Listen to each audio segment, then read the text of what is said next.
Nadreen, दुनिया में अगर कोई मुल्क तेजी के साथ टेक्नोलॉजी, जिद्दत और तरक्की की दौड़ में बहुत आगे जा रहा है तो वो है, कौन सा मुल्क है? South Korea.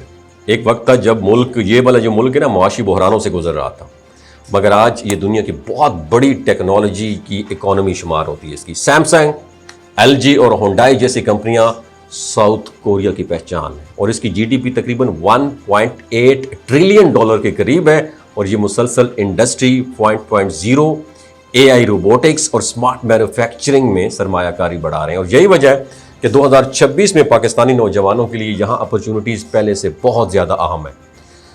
तो अगर हम जॉब्स की बात करें तो जनूबी कोरिया में सबसे ज़्यादा demand technology, engineering, IT, construction, ship building, health care और फैक्ट्री वर्क में। इसके अलावा एग्रीकल्चर और सर्विस सेक्टर में भी गैर हुनरमंद अफराद के लिए अपॉर्चुनिटीज मौजूद हैं। स्किल्ड मुलाजमतों की बात करें तो software engineers, data analyst, electrical engineers, mechanical engineers, उनके लिए भी तनख्वाहें बहुत अच्छी हैं। तकरीबन 2.5 लाख से 6 लाख पाकिस्तानी माहाना रुपए आप इजीली वहां पे अर्न कर सकते हैं। जबकि गैर हुनरमंद या कम तालीम याफ्ता अफराद जैसे फैक्ट्री वर्कर्स होते हैं, क्लीनर्स होते हैं या कंस्ट्रक्शन वर्कर्स होते हैं, इनकी सैलरी तकरीबन 1.5 लाख से 3 लाख रुपए तक माहाना हो सकती है, जो कंपनी ओवर टाइम के साथ वो भी दे सकती है। तो अब वीज़ा की तरफ आते हैं तो जनूबी कोरिया मुख्तलिफ किस्म के वीज़े जारी करता है। तो सबसे पहले tourist visa C3, work visa E7 और एम्प्लॉयमेंट वीज़ा E9 है।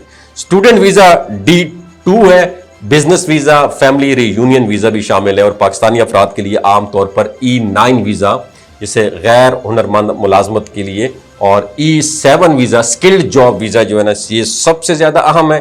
तो अगर आप अप्लाई करना चाहते हैं तो सबसे पहले आपको कोरियन एम्बेसी या उनके ऑफिशियल वेब पोर्टल जो है, वीज़ा पोर्टल जो है, उस पर आपको एप्लीकेशन देना होगी। उसके लिए ज़रूर डॉक्यूमेंट्स जो हैं उनमें पासपोर्ट है, CNIC और आपके educational documents, job offer letter अगर वर्क वीज़ा है तो bank statement, medical report, police character certificate और पासपोर्ट साइज तस्वीर शामिल हैं। और स्टूडेंट वीज़ा के लिए यूनिवर्सिटी का एडमिशन लेटर लाजमी होता है। अप्लाई करने का तरीका आमतौर पर ऑनलाइन रजिस्ट्रेशन से शुरू होता है। फिर क्या करना होता है, अपॉइंटमेंट्स लेकर एम्बेसी में डॉक्यूमेंट्स जमा करवाने होते हैं, इंटरव्यू होता है, फिर वीज़ा प्रोसेसिंग मुकम्मल की जाती है। और जनूबी कोरिया की सबसे खास बात पता है क्या है कि वहाँ टेक्नोलॉजी और स्मार्ट सिस्टम की वजह से काम की रफ्तार बहुत तेज़ है, मगर उसके साथ साथ सीखने और तरक्की की अपॉर्चुनिटीज़ भी ज़्यादा हैं।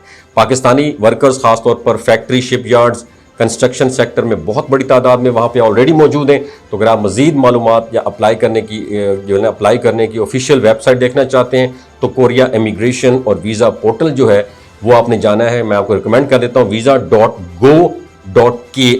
और आखिर में अहम बात कि जनूबी कोरिया जाने से पहले आपको अपनी ज़बान, महारत और वीज़ा कवानीन की तैयारी मुकम्मल करनी चाहिए, क्योंकि यहाँ मुकाबला बहुत ज़्यादा है मगर अपॉर्चुनिटी उस हिसाब से भी ज़्यादा है। अगर दुरुस्त तैयारी के साथ कदम उठाया जाए तो ये मुल्क 2026 में पाकिस्तानी नौजवानों के लिए एक मजबूत मुस्तकबिल का दरवाज़ा खोल सकता है। वीडियो अच्छी लगी हो तो शेयर कीजिएगा। राब्ता मुझसे करने की ज़रूरत नहीं है, पढ़े लिखे हैं तो आप वेबसाइट पर जाइएगा, वीज़ा पोर्टल पर जाएँ और अपने लिए आसानियाँ पैदा करें। बहुत शुक्रिया।